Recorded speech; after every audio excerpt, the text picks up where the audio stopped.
Welcome to Bon Jovi Discussions. Today I have my friend who's all the way in Scotland, who is currently 4.5 hours ahead of my time right now. Stacie, how are you? I'm good, Jerry. How are you? Good. Thank you again for coming on last minute and just and you've been on the list for quite a while, and I think you were just about to come up anyway, so this worked out perfect. So I'm glad you could come on. That's it worked out Yeah. amazing.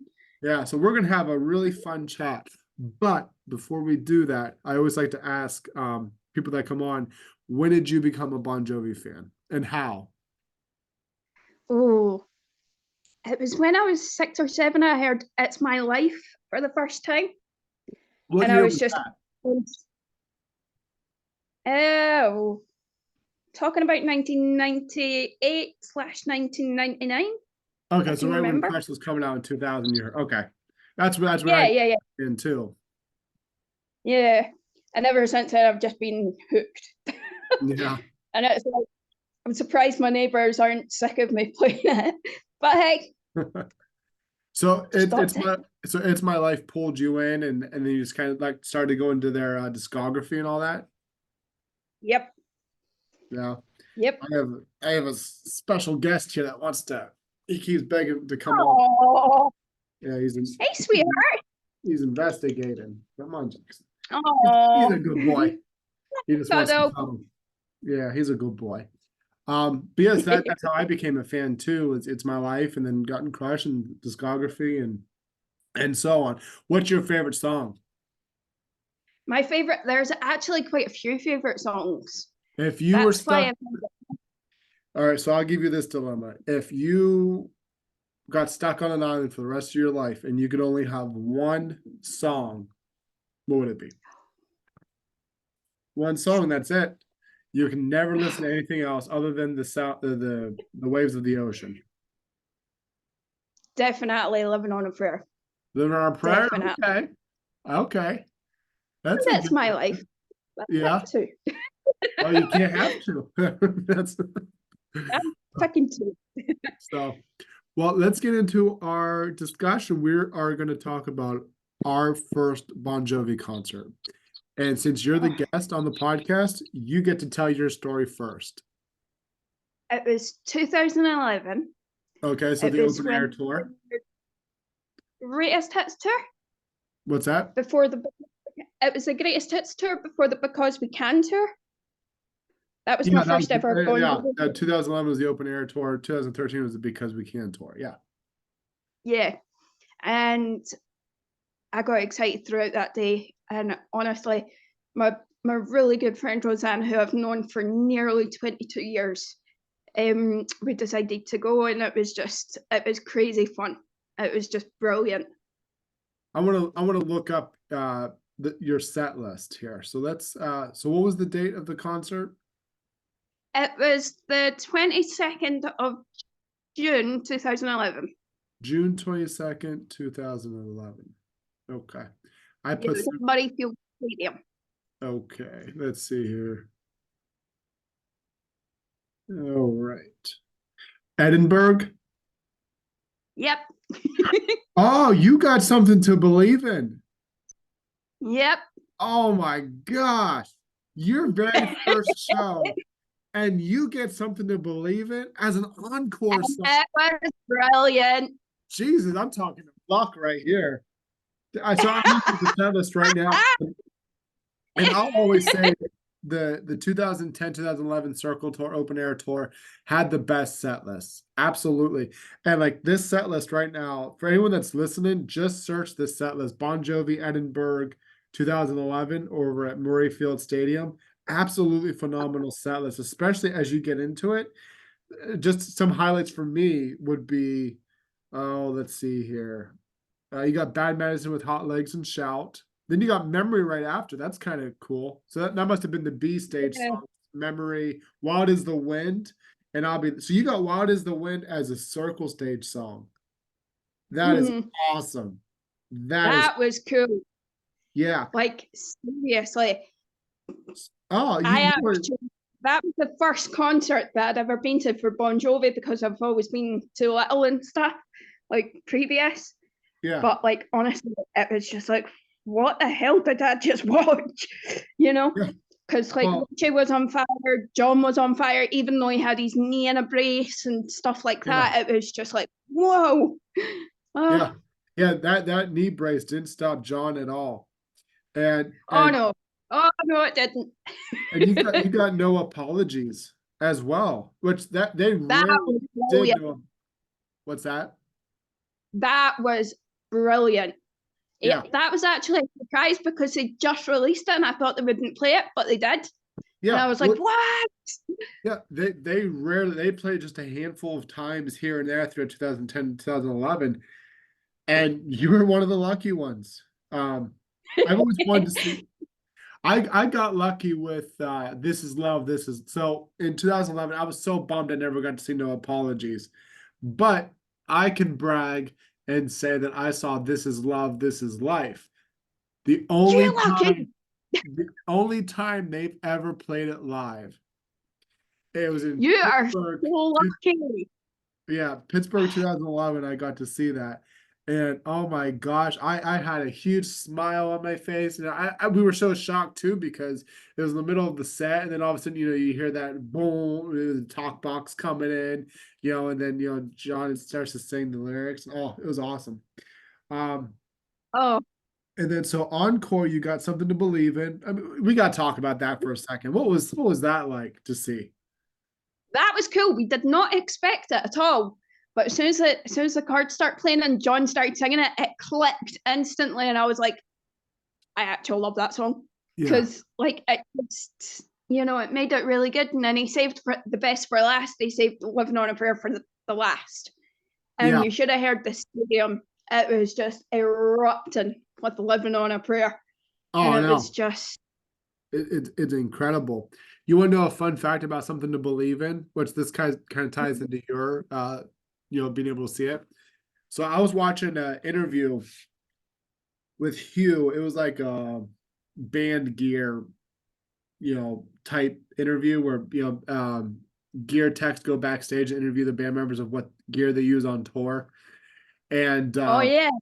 and so Hugh said that every single tour he carries a special bass, just in case John decides to do something or something to believe in.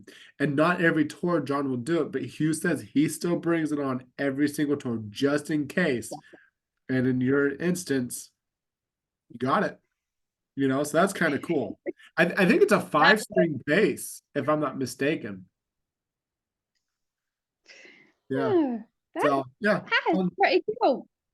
So and then Yeah, it's the first ever Bon Jovi concert, I was hooked like instantly.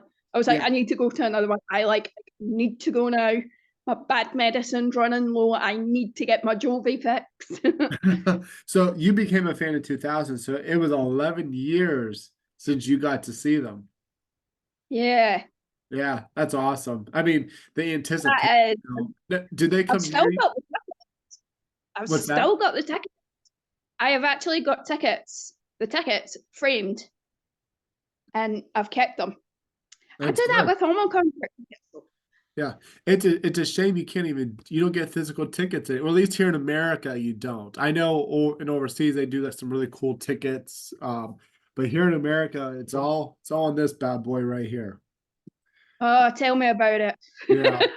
So It's either that or you have to print them off now, and it's like, yeah. can we not get tickets like we used to?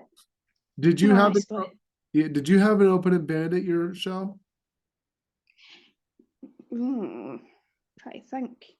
Yeah, but we didn't arrive till like Bon Jovi were on, so it Okay. was like we missed that. But the 2013, because we can, they had one called Of Kings and Captains Never heard as of a them. supporting act, and they were really good. They were really good actually. They're an Oh, English-based rock band. They're really good. okay. But in 2013, with Richie leaving and stuff, like everybody was just pissed about that. They were like, "Oh, it's not going to be the same." I was like, "Phil X is brilliant. Come on!"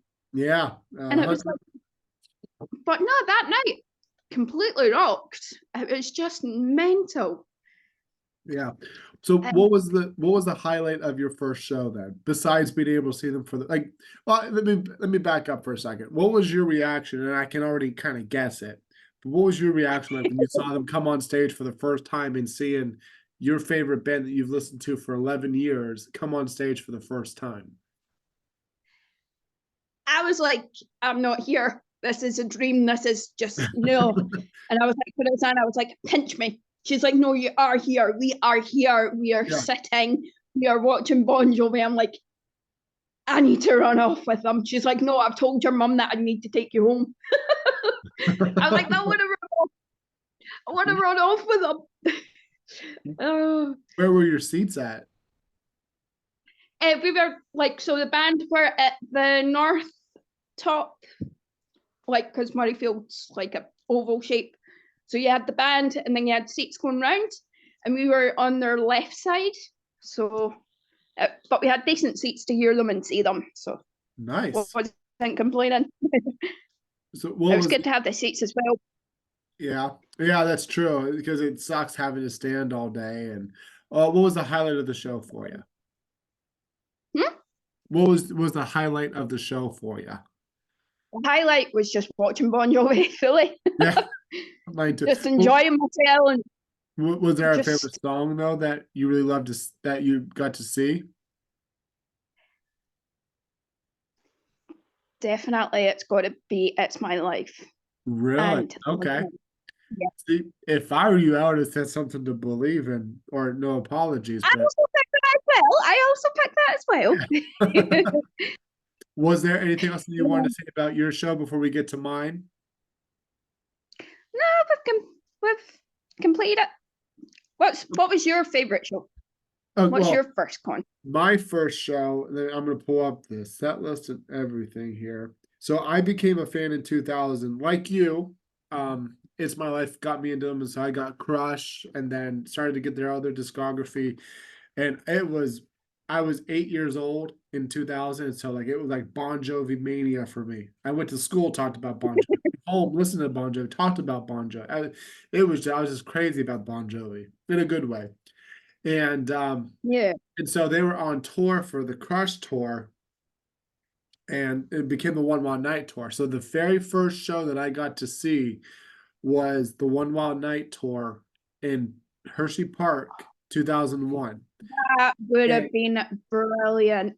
oh, it was. And looking back now at the set list, because I've been to a lot of shows since, but looking at the set list, there are some gems, and we'll go over that in a second, but I want to kind of give a backstory to this. So I always had to beg my parents, my dad, to get me, an album or this or merchandise, this or that. And so I begged and I pleaded, I to go see them live on the One Wild Night tour.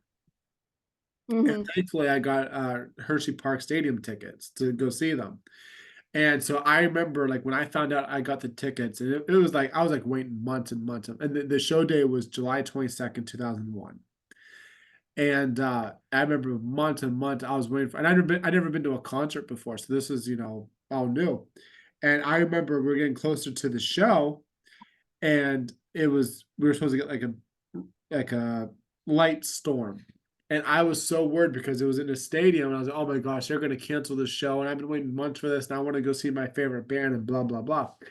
And so it's about a 2 hour drive from where we live to Hershey Park. And I remember getting in the car with my dad. Like I woke up at like 6 in the morning and said, Dad, we gotta go. We gotta go. Bon Jovi's, we gotta get to the venue. And like I was like worried, what if the car breaks down? What if we run out of gas? What if you get pulled over? Back then you're a kid, so like you think like it's the end of the world, not realize, you get pulled over. It only takes you 10 minutes, but I was just so Hmm. worried something was gonna happen. And then I found out I was going to storm. So anyway, long story short, we get to the venue, and I keep asking my dad over and over, is it going to storm? Is it going to storm? Are they going to cancel the show? And looking back now, it's not very likely that bands ever cancel shows just because it rains or it has a little bit of a storm. Um, Now obviously when severe storms come, that's a different story. But it was just like a light rain that day, and I was like flipping out, like John wasn't going to come, the band wasn't going to come out. Anyway, so I remember, I wish I got my ticket out for this, but I remember I was on the floor And I would say we're probably 10 rows back from Richie's side. How much do you think that ticket Oh, was? that would have been a lot cheaper than it is now. Yeah. So That that would be ticket, to remind you, that floor ticket, $40 or something. yep, it was $42, 10 rows back on Richie's side. Oh, And I remember first going into the venue. And I remember seeing the merch stands, all the Bon Jovi merch, and of course, I was begging my dad that, hey, I want to get this, I want to get that, and my dad told me you can't get everything here. You can pick one or two things. So he got me a tour book, a T-shirt, and two posters. Actually, they're rare posters now too because they're hard to find. wow. Yeah, they're probably the most rare posters you can find of the band right now. But they're awesome, and so I have them protected and put away. So anyway, so like, and just seeing everybody else wearing Bon Jovi shirts, I'm a 9-year-old kid just over the moon and talking, oh, hey, I like your shirt, and you're just talking about the band with other people, and I loved it. Anyway, so I remember like I kept asking my dad, what time is it? What time is it? Because the band, I forget who the opening band was. I don't think they were big. But I kept asking my dad, when are they going to play? When are they coming on the stage? What time is it? And so eventually the lights went out. And I still think this is one of the coolest band show intros. They showed them backstage coming to what they had was an elevator underneath the stage. And so you got to see the band backstage on a screen coming. Wow. So they get into the elevator, and then you see like John hitting the time, going it's time, and the elevator just comes up, and then the screen goes blank, and then the elevator doors open on the stage, and then there they were.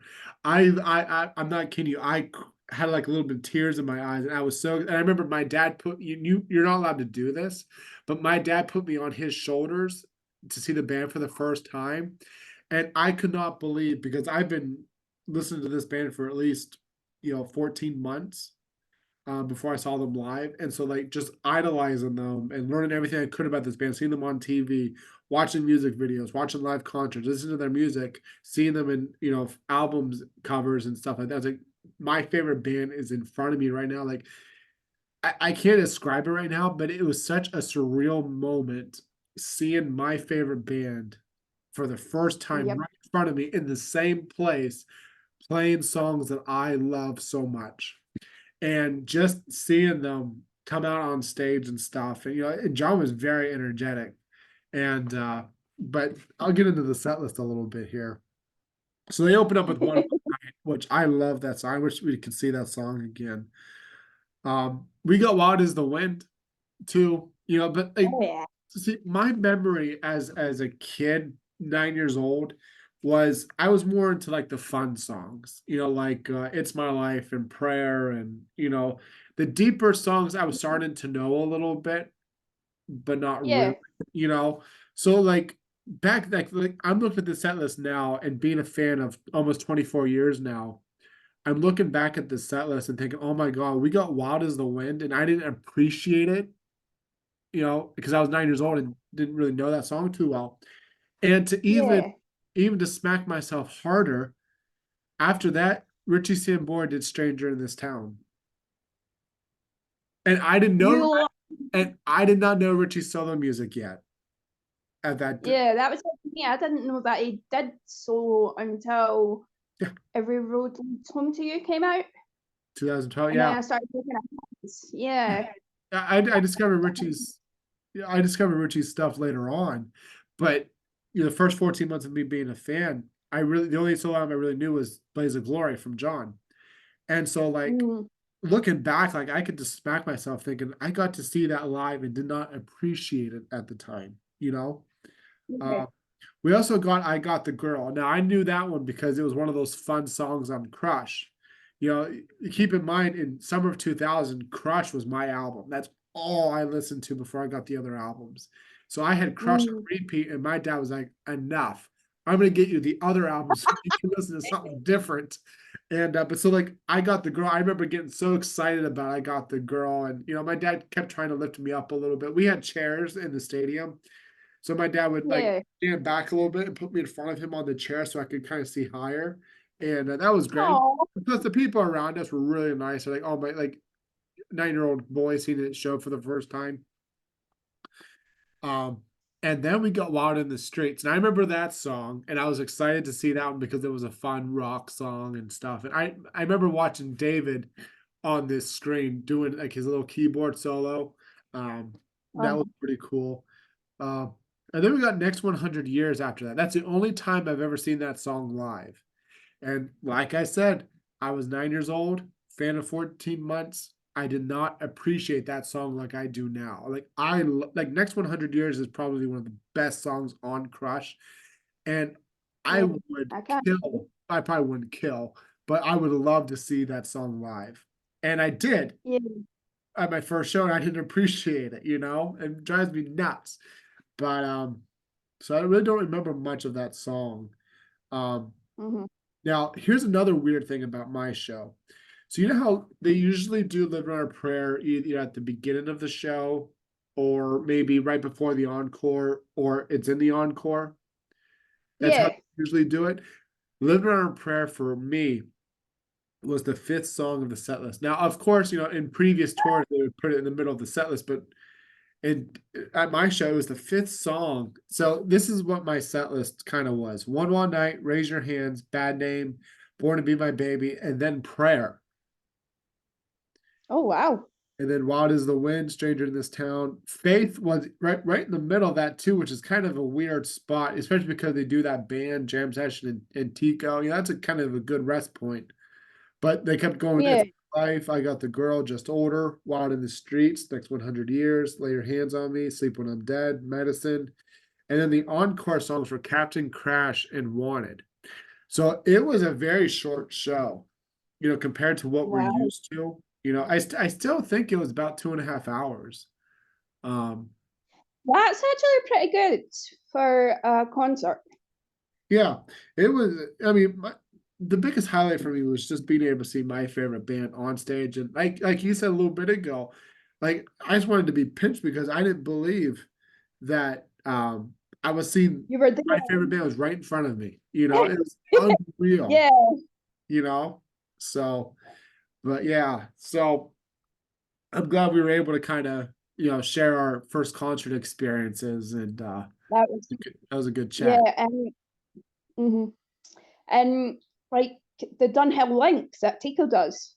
Yep. So let's talk. And this is your spotlight here, so I will let you talk about Yeah. that. Um, I'm going to be honest. I thought it was up by, how Donald Trump's got his golf course up in What's that, Scotland. You know how Donald Trump's got his golf course up in Scotland? Stacie? I Don't thought it was don't mention Donald Trump on this podcast.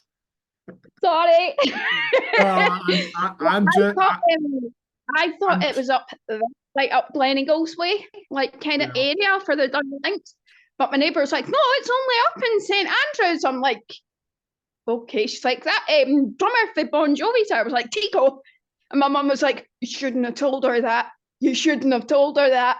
I went up, stood in the pissing rain for 6 hours, Oh my and I gosh. finally met Tico. And honestly, I couldn't stop crying. I really couldn't stop crying. And I go up You every year, and he's there every year. you've met him twice And now, right? I've met him 3 times.